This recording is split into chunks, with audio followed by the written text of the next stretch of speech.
दादा काय रे? फोन मध्ये कार्यक्रम कसे बघायचे? अरे सोप्पं आहे ताई, दे इकडे तुला दाखवतो. हे बघ, असं युट्यूब ओपन करायचं. हं. झालं का? मग इथं सर्चला टच करायचं. इथं माईक येतो.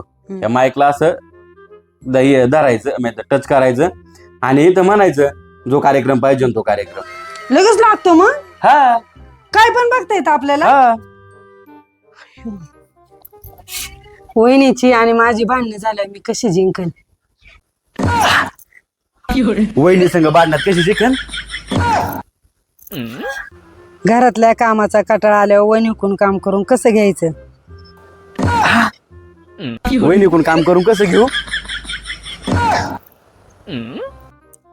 वहिनी घरात दरवाजा लावून चोरून काय काय खात्यात कसं ओळखायचं? चोरून काय काय खाते कसं ओळखायचं? हे जा पण तिकडं, तुझं काम कर. ए ताई, बरं ते जाऊ दे. आता मला लय भूक लागली. जरा पोहे करते का मला खायला? अरे पण पोहे करायला कांदेच नाही. अरे ताई, मला लोक काय सांगू बा, कर, मला आधीच लय लागलेत भूक. बरं थांब, एक आयडिया. बिना कांद्याचे पोहे कसे करायचे? कुठून बुद्धी आली आणि हिला युट्यूबचं सांगितलं.